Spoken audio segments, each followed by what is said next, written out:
Have you ever gone through a season in life where everything just fell apart? Not just one bad day. I'm talking about a string of events that made you stop and ask, what is going on here? The job slips through your fingers. A close relationship suddenly crumbles. Your health declines for no clear reason.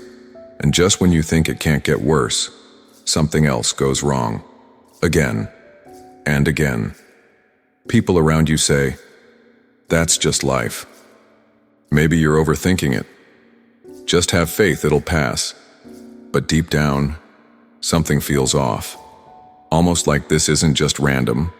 Almost like you're under some kind of invisible pressure you can't explain. So here's the question I want to ask today. What if it's not just bad luck? What if what you're experiencing is a form of energetic or psychological attack and you don't even realize it? Now, stay with me. I know some of you are skeptics, and I get it. Talk of curses, black magic, or spiritual interference sounds like something out of an old book or a late-night conspiracy video. But here's what's fascinating. Across nearly every ancient culture, whether in Africa, Asia, the Americas, or Europe, people believed in unseen forces that could influence your reality. They had different names for it: evil eye, hexes, negative energy, psychic interference. But the underlying principle was the same. What people think, wish, or direct toward you, especially with strong emotion, can actually shape your experience. And here's where it gets even more interesting. In today's world, modern science is starting to catch up. Quantum physics has introduced concepts like entanglement, where particles separated by vast distances still affect one another. The observer effect shows that simply observing something can change its outcome. And experiments in consciousness studies suggest that intention, pure focused thought, can influence physical systems. Now, I'm not saying we have all the answers. But let me ask you this. If science now acknowledges that energy and intention can shape reality, isn't it possible that someone's negative energy, jealousy, or even obsession, especially if repeated, might have real consequences? Whether you call it black magic or low vibration or just plain negativity, you don't need to believe in it for it to affect you, because here's the truth. If you're unaware, you're vulnerable. If you dismiss everything as coincidence, well, you never examine the patterns. If you ignore the energy in your environment, you never learn to protect yourself.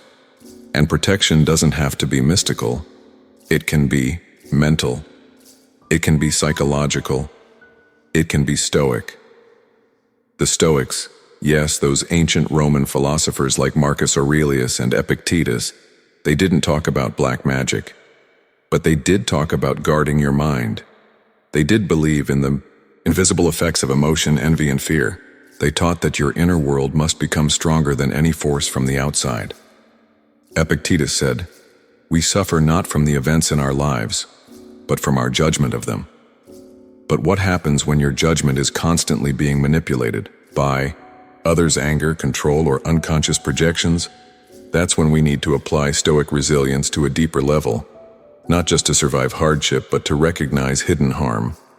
So in this video, we're going to explore something most people never talk about: how to recognize when you're under attack, not physically, but energetically. We'll cover how bad luck might actually be a symptom of invisible interference, why emotional exhaustion and repeating failure patterns are red flags, the psychological science behind intention, attention, and influence, and most importantly, how to protect your peace without becoming paranoid. This isn't about fear. This is about awareness. This is about reclaiming your power, your clarity, and your ability to decide what gets into your space and what doesn't. Because if you don't choose what affects you, something or someone will choose for you. So whether you believe in curses or not, whether you're spiritual, scientific, or somewhere in between, that one thing remains true: your energy matters. Your attention is power, and your peace is worth defending. Let's dive deeper into what might really be happening behind the scenes, and how you can rise above it, not just with superstition, but with strength. Part 1. persistent fatigue, and energy. Drain. Let's begin with the first and perhaps most overlooked sign that something deeper may be happening beneath the surface: persistent fatigue. Now, I'm not talking about regular tiredness, not the kind you get after a long workday or a rough night of sleep. I mean something different, something heavier. This is the kind of exhaustion that sits deep in your bones, where no matter how much you rest, you don't feel restored. Your body's not sick, your tests come back normal, but your soul feels drained. You wake up tired. You walk through your day like you're moving through mud. The things that once excited you feel flat, distant, dull, and you start to wonder, is this just burnout? Or is something else at play? Let me tell you a story that might sound familiar. There's a man named Ryan. By all measures, Ryan was doing great. He had just closed a massive deal in his consulting business. He had momentum, he had confidence, he had everything lined up for a breakthrough season. But right after that success, something shifted. It started small. He couldn't focus. He felt foggy, distracted. Then came the fatigue. The kind that no nap, no vacation, no supplement could fix. He tried everything: doctors, tests, lifestyle changes, but nothing helped. Eventually, out of desperation, he saw a spiritual practitioner. Not because he fully believed in that world, but because he had run out of explanations. What the practitioner revealed left him speechless. She said, "You're not physically sick. You're energetically compromised. Someone, likely someone close, has projected intense envy toward you. It's created a kind of spiritual interference. You're under attack. Now you can believe in energy or not, but Ryan's experience is not unique. This kind of deep, unexplained fatigue, this sense that your spirit is leaking power day by day, it shows up across cultures, across religions, across time. In ancient traditions, it was often the first sign of the evil eye, or energetic vampirism, where your life force is being pulled without your consent. And in today's language, we might call it empath overload, spiritual drainage, or subtle psychological warfare. But whatever label you put on it, the result is the same. You are being weighed down by something that can't be seen, but is deeply felt. Now, here's where Stoic wisdom gives us a vital insight. Marcus Aurelius once wrote, "You have power over your mind, not outside events." Realize this and you will find strength. But here's the deeper question. What happens when your mind becomes the battlefield? What happens when your clarity is under fog and your willpower is being quietly worn away? That's when you need more than positive thinking. You need awareness. You need protection. You need to reclaim what's being drained without your permission, because whether you believe in spiritual attack or not, you've probably felt it. That coworker who never claps for your wins, but always has something snide to say behind your back. That friend who says they support you, but you feel exhausted every time you leave their presence. That subtle, unspoken resistance that shows up every time you're about to level up. It's not always a curse. Sometimes it's just the emotional weight of unspoken envy, disappointment, resentment, directed at you like smoke that fills a room slowly. You can't always see it, but your body feels it. And your spirit? It knows when it's being drained. So what can you do? Start by paying attention to the pattern, not the moment. Ask yourself, has this fatigue started after a specific interaction? Did it begin right after a breakthrough or win? Are you carrying emotional burdens that don't even belong to you? The body speaks, but we have to learn how to listen. Next, protect your mental boundaries the way you protect your physical space. You wouldn't let just anyone walk into your home and start rearranging your furniture. So why let just anyone into your energy field, your thoughts, your peace? Create small rituals that restore you. Solitude, breathwork, journaling, prayer, or even just saying aloud, "I release what is not mine, I protect my peace." This isn't about superstition, it's about sovereignty. It's about choosing not to carry invisible weights that were never yours to hold. And finally, don't underestimate the power of stillness. The Stoics believed that silence is not emptiness, it's clarity.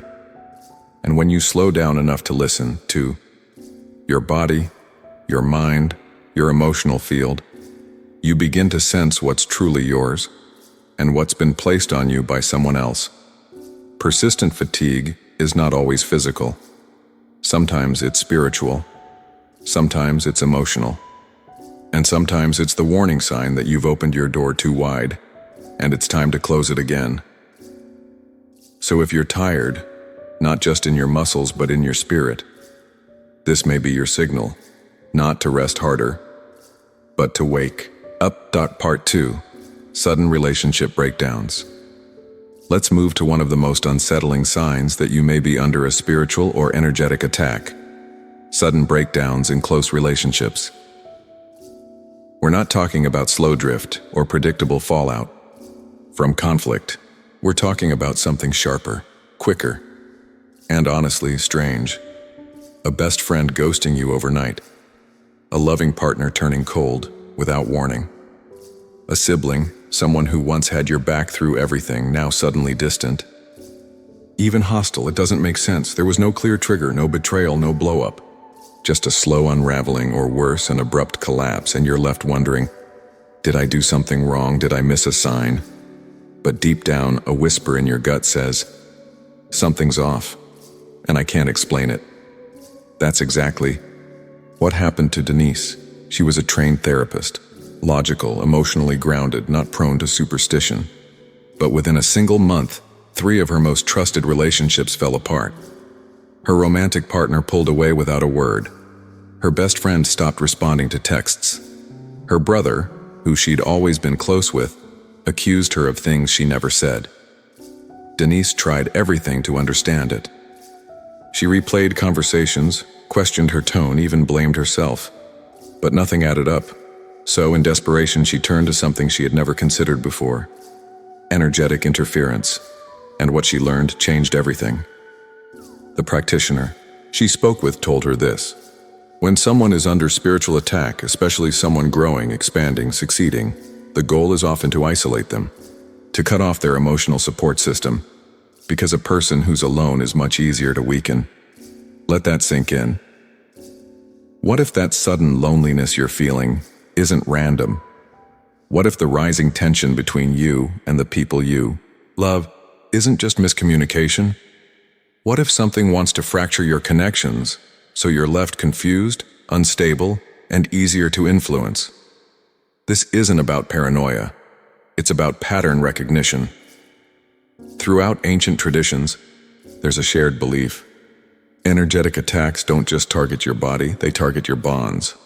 Because when you're isolated, you lose your mirrors. You stop hearing the voices that ground you. You start believing the noise in your own head. And that's exactly where the Stoic lens becomes so powerful. Marcus Aurelius, in Meditations, urged us to constantly return to the self with this question: are these thoughts really mine? When chaos surrounds you, when relationships begin to crumble, the first place the Stoic turns is inward. Not to blame, but to clarify, because clarity is the anchor when everything else feels like it's drifting. Let's take a moment here and ask the hard questions. Have your relationships shifted drastically with no explanation? Are you suddenly doubting people you once trusted? Or are they suddenly doubting you? Is miscommunication happening at an unnatural rate? Texts misunderstood, tone misread, tension rising from nowhere? This isn't always a spiritual attack. Sometimes it's just life. But when these events cluster, especially during a time of growth, success, or emotional vulnerability, you owe it to yourself to investigate deeper. Because here's the danger. When good people get isolated, they start to internalize the distortion. They start believing they're the problem. They pull back even further, and soon enough, they're not just under attack, they're carrying it. But you don't have to go there. You have the ability, right now, to stop, breathe, and discern. To ask yourself with calm and precision, is this disconnection real or reactive? Is this fight a reflection of truth or the result of something feeding on division? Remember, energetic interference isn't always some curse cast in the dark. It can be something as simple as jealousy amplified, as subtle as resentment sent your way witut your knowledge, as powerful as emotional tension, multiplied by your own self-doubt. But here's the good news. Awareness breaks the grip. When you stop taking every disruption personally, when you stop assuming you're broken just because people are pulling away, you begin to see the larger picture, and from there, you reclaim your power. So what can you do when your relationships start falling apart without reason? First, don't chase clarity from chaos. If someone refuses to communicate or shuts you out without cause, don't beg for explanation. Sit in your own stillness. Observe. Let their distance reveal what you're meant to see. Second, strengthen your internal connection. Practice journaling, quiet reflection, long walks without distraction, not as isolation but as calibration. Third, invite truth, not drama. Send a clear message. I'm open to understanding if you are, but I'm no longer entertaining confusion. This isn't ego. This is energetic hygiene. And finally, return to the Stoic question that never fails. What's in my control? You can't control others' reactions. You can't control their emotional storms, but you can control your inner response. You can choose to protect your energy, to stay rooted, to not let confusion plant seeds of self-betrayal. Because sometimes, when everything's falling apart externally, that's the signal to go deeper than ever internally. So if your relationships feel shaky, pause before you panic. You might not be breaking down. You might be breaking free. Part 3. Financial and career blockages. Let's talk about a kind of disruption that hits especially hard in today's world. Financial and career blockages. You're smart. You're disciplined. You show up, do the work, follow the process. You stay up late building the dream. You make the calls. You answer the emails. But every time you get close, the deal falls through. The client disappears. The contract that seemed like a sure thing suddenly vanishes without explanation, and you're left asking yourself, what more could I possibly be doing? This isn't just about losing income. It's about something deeper, something quieter, something far more dangerous. The erosion of your belief in yourself. You start to wonder if you're cursed, if somehow, without even realizing it, you've stepped into some kind of invisible wall that keeps pushing back every time you try to move forward. This is the third sign you might be under spiritual or energetic attack. Not just blocked income, but a repeated, targeted collapse of momentum. And let me be clear, this isn't the universe saying you're not ready. This isn't laziness. This isn't poor planning. This is something more insidious. An energetic drag that seems to interrupt your flow just as things begin to align. It shows up in subtle, frustrating ways. The day before your presentation, your computer crashes. A job you were promised suddenly goes in another direction. Clients ghost you after months of engagement. Unexpected costs pop up the moment you start saving or investing in yourself. Now sure, sometimes life happens. But when it happens consistently, strategically, and always at the edge of breakthrough, that's when you have to stop and ask, is this just bad timing? Or is something interfering with my momentum? Let me share a story. Vanessa was a freelance designer. Talented, professional, deeply committed to her clients. She had just landed her dream gig with a global brand, one that would triple her monthly income. Everything was moving smoothly. Emails confirmed, payments arranged, creative direction aligned. Then, 2 days before the launch, radio silence, no reply, no explanation. Just gone. And it wasn't the first time. Vanessa realized this pattern had happened before. Just as she was about to rise, something would knock her back down. She started blaming herself. Maybe she was bad at follow-through. Maybe she wasn't as good as she thought. But deep down, she knew that wasn't the truth. After working with a spiritual guide, something became clear. There was a subtle, energetic thread running through her life, one of envy, projection, and spiritual interference. She was being targeted energetically not for her failures, but for her potential. Now, whether you believe in energetic interference or not, This experience is real for so many people. Here's the bigger point. Energetic blockages are not always meant to steal your money. They're designed to wear down your will, to get you to stop trying, to get you to accept failure as fate. And when your dreams die, not from laziness but from quiet sabotage, your spirit begins to shrink. So how do we fight back? Let's turn again to the wisdom of the Stoics. The Stoics never promised us ease. They never said that effort would always lead to reward. But what they did teach, loud and clear, is this: we must not waste energy on what we do not control. Instead, we sharpen our judgment.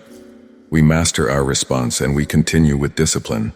Marcus Aurelius, in other words, when the world feels like it's pushing against you, don't retreat. Refocus. Don't collapse into frustration. Don't spiral into, why me? Instead, ask, what's real here? Where is my energy going? What agreements have I made with failure that I need to break? Because here's something no one talks about. Repeated blockages can train you into hesitation. You stop trusting your momentum. You fear good news. You sabotage new opportunities because past collapse taught you to expect the worst. But Stoicism teaches us to rebuild from within, not with blind optimism, but with resilient clarity. So what can you do when your financial or professional path seems cursed? Reclaim your energetic space. Don't just declutter your calendar. Clear your mind. Cut ties with people who drain, delay, or distract you.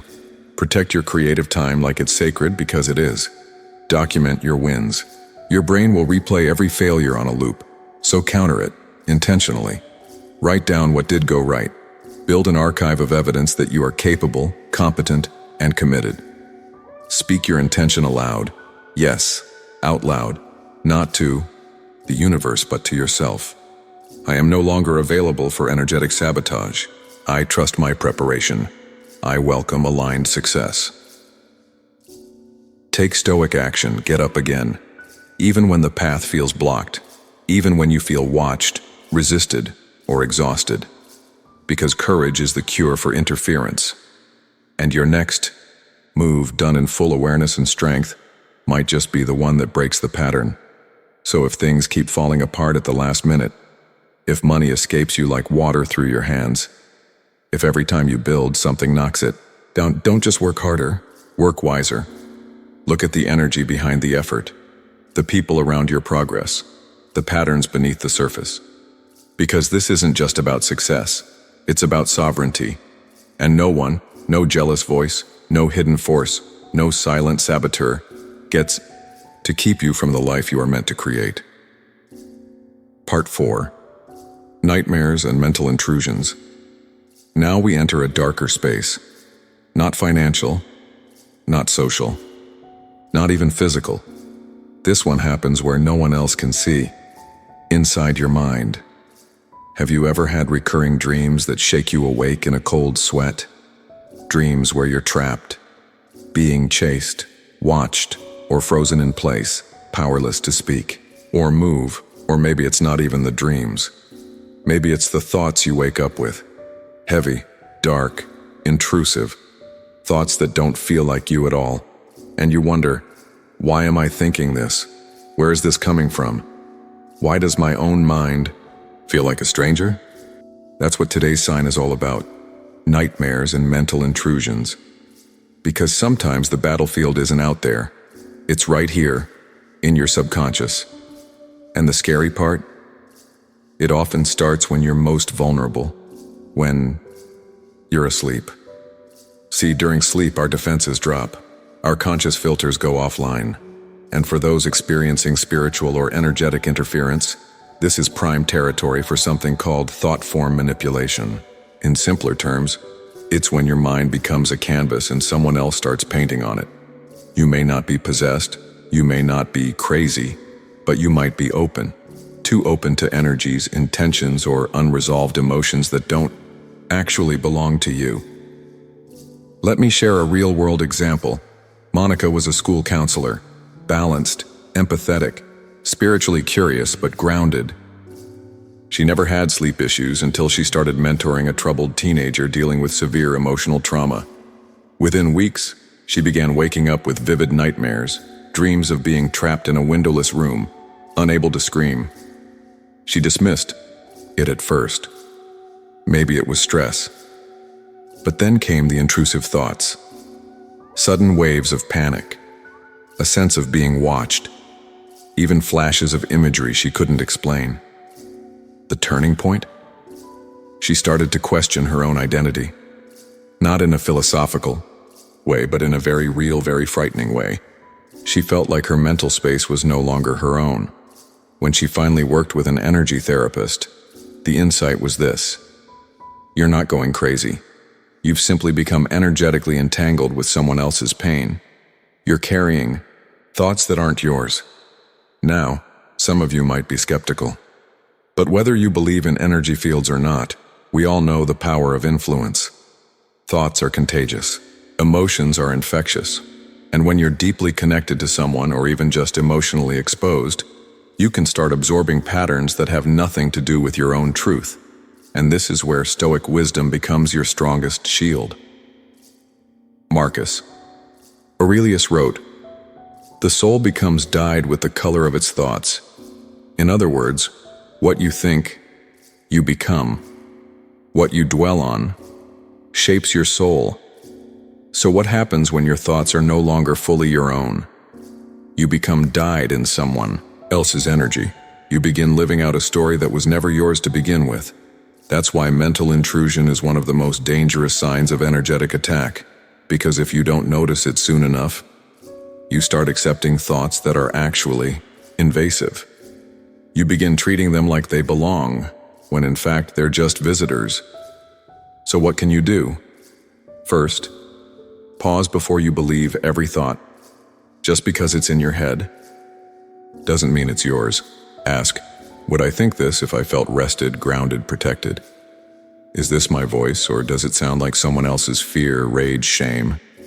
Second, journal your patterns. The Stoics were huge on reflection. They wrote things down.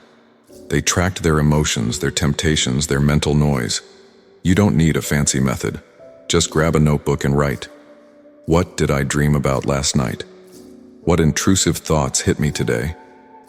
Did they feel like mine or foreign? You'll be surprised how quickly clarity starts to emerge when you see it on paper. Third, clean your mental space before sleep. We shower our bodies. We lock our doors, but we leave our minds wide open every night. So create a ritual before bed. Meditate. Say a mantra. Visualize your mind as a quiet room, with only your energy allowed inside. Try something simple like, only peace may enter. All else must stay out. This isn't superstition, it's sovereignty. It's a declaration that your mind is your temple, and nothing enters without your permission. Finally, and this is key, stop shaming yourself for having disturbing thoughts. You're human. You're sensitive. And in this overstimulated, emotionally charged world, it's no wonder our inner landscape gets messy. But the Stoics never said you had to control every thought. What they said was, you are not disturbed by things but by your opinion about them. So don't judge your thoughts. Don't panic when they're dark. Observe them. Question them. Let them pass like clouds in the sky. Because the moment you choose not to identify with an intrusive thought, you take your mind back. You take your soul back. You take you back. And that, my friend, is the beginning of true spiritual defense. Not fear, not superstition, but mental clarity. So the next time you wake up in a fog or feel like your mind isn't your own, don't just power through. Don't just dismiss it as stress. Listen, reflect, and ask the most important question of all. Is this thought truly mine? If the answer is no, then let it go. You're not crazy. You're not broken. You're simply waking up to a deeper level of awareness. Part 5. Synchronistic warnings and energetic disturbances. Sometimes the signs aren't loud. They don't scream or shout. Instead, they whisper. Subtle. Repetitive. Odd. A feather appears in your kitchen with no open window. You see the same number, 111, 444, 911, again and again, in different places. Birds gather strangely around. Your car. Lights flicker in a room that used to feel safe, but now somehow feels wrong. And you start asking yourself, am I just imagining this? Or is something trying to get my attention? This is the fifth and final sign we're exploring in this series. Synchronistic warnings and energetic disturbances. Not superstition, not paranoia, but patterns. And if you've been ignoring the little things, it's time to start paying closer attention. Let's talk about Thomas, a retired Marine. Rational, disciplined, grounded. Not exactly the type to believe in energies or spiritual interference. He inherited a family cabin deep in the woods. Quiet, peaceful, his sanctuary. But one summer, after doing some renovations, he noticed something had shifted. I saw air in one room felt heavier, the temperature colder. He'd wake up in the middle of the night for no reason, heart racing, as if something unseen had entered the space. Even his dog, usually calm, began growling at empty corners. At first, he thought it was just his imagination, maybe stress, maybe the isolation was playing tricks on his mind. But then came the signs, feathers outside the cabin door, a crow that would land on the same branch every morning at 6:44, and the constant feeling that he was being watched. One day, while cleaning the attic, Thomas found something behind a loose panel, a symbol, carved into the wood, a ritual mark he didn't recognize, but later learned was associated with protection rituals gone wrong. He'd been living inside a space that once held spiritual intent, but was never cleared. Now you don't need to believe in haunted cabins or ritual symbols for this lesson to matter. Because here's what it comes down to. The world around you is always speaking. The question is, are you listening? Stoic philosophy teaches us this exact mindset. Marcus Aurelius wrote, "Do not be deceived by appearances. See what lies beneath." In other words, don't get caught up in what seems normal if your inner world is telling you something different. Your intuition is not nonsense, it's ancient intelligence, and it knows when something is off, even before your mind has the words for it.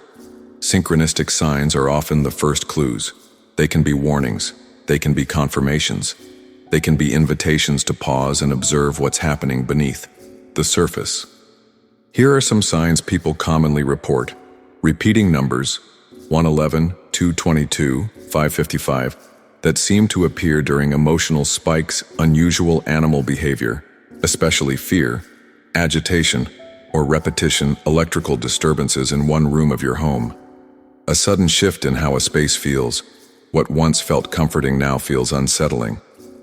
Nightmares connected to a specific place, even when you're not there.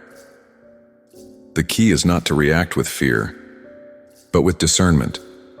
So let me ask you, have you noticed any unusual patterns lately? Something in your environment that keeps pulling your attention? A space in your home that feels off, even though everything looks normal? You don't have to make it mystical. Just make it conscious. The Stoics were all about clear perception, about cutting through illusion, distraction, and emotional fog to see what is. So what can you do if you feel like these signs are showing up in your life? Acknowledge, don't dismiss. The moment you recognize a pattern, pause. Say it out loud. Write it down. I've seen 333 3 times in 2 days.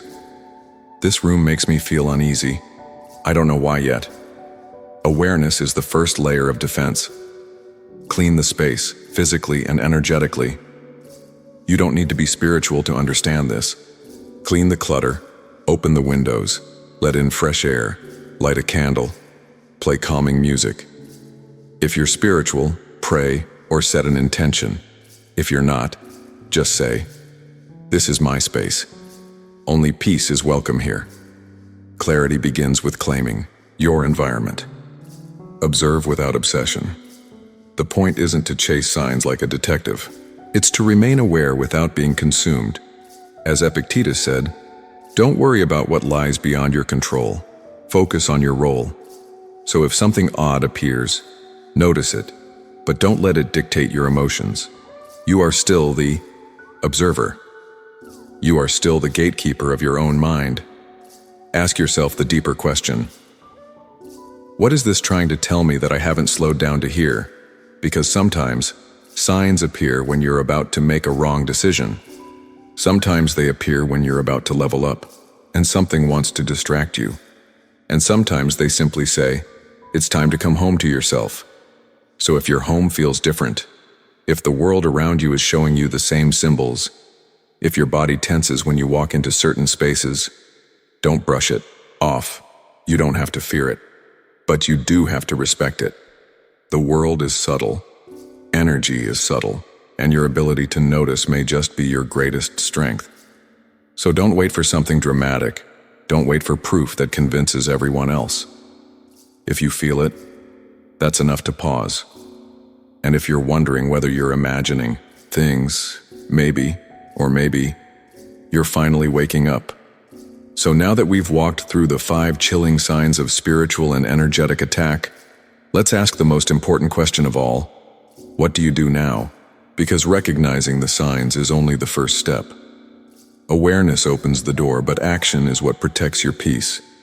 And if you've been feeling drained, isolated, blocked, mentally invaded, or surrounded by strange signs, then, maybe, just maybe, this is your moment to rise, not in fear, not in anger, but in clarity. This is your invitation to reclaim what's always been yours, your inner fortress. See, the Stoics believed something powerful, that life is full of storms, but peace doesn't come from controlling the wind.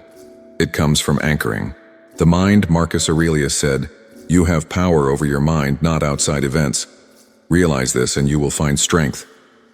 So let's talk about what that looks like in real life. Let's talk about the liberation techniques, 4 practical tools you can start using today to clear energetic residue, restore your focus, and reclaim your space. Salt cleansing. Clear the residue. This isn't superstition. It's a ritual of intent. Take a bowl of sea salt and place it in the corners of your home, under your bed, or near entry points. You can even sprinkle a pinch across your doorway as a quiet declaration. Only peace may enter. All else must dissolve. Salt has been used across cultures for centuries to absorb energy, both good and bad. But it's your intention that activates it. So as you do it, don't rush, don't multitask. Be present, set the tone. You're not just cleaning a room, you're claiming it too. Breathwork. Strengthen your aura. Your breath is your anchor. And in times of spiritual interference, it's often the first thing to become shallow, erratic, or unnoticed. Try this simple pattern. Inhale for 4 seconds. Hold for 4 seconds. Exhale for 6 seconds. Repeat for 5-10 minutes.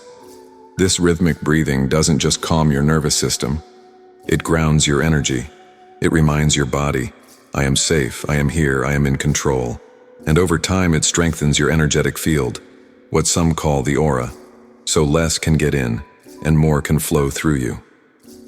Cord-cutting visualization. Release the drainers before bed, close your eyes. Picture yourself surrounded by light, calm, centered, and untouchable. Now imagine any emotional or energetic cords attached to your body, connections to people or situations that feel heavy, draining, or unresolved. Don't hate them. Just see them. Then gently, in your mind's eye, cut them.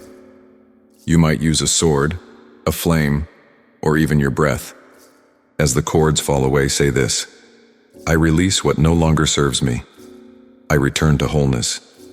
Do this every night if you need to, especially after conflict, especially after difficult conversations, especially when you feel off for no clear reason. Mental discipline. Guard your inner world. At the core of Stoicism is this one truth. You are not your thoughts. You are what you choose to dwell on. And the more you feed worry, fear, anger, or shame, the more you become colored by them. Marcus Aurelius said, the soul becomes dyed with the color of its thoughts. So each morning, start with mental hygiene, just like you brush your teeth.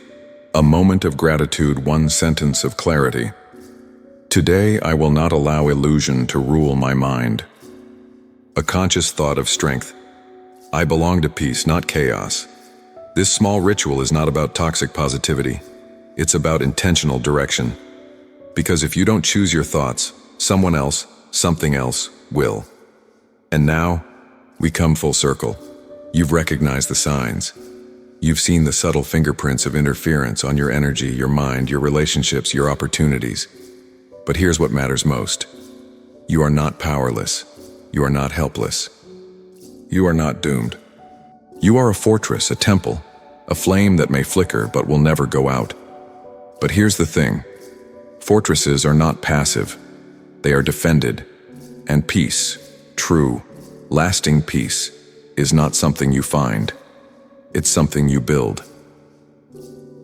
Brick by brick, boundary by boundary, breath by breath, thought by thought. So if you've been walking through life half asleep, absorbing energy that doesn't belong to you, mistaking spiritual interference for personal failure, let this be your wake-up call. It's time to stop living passively. It's time to rise with clarity, to act with strength, to reclaim the most sacred space you'll ever occupy, your own inner world.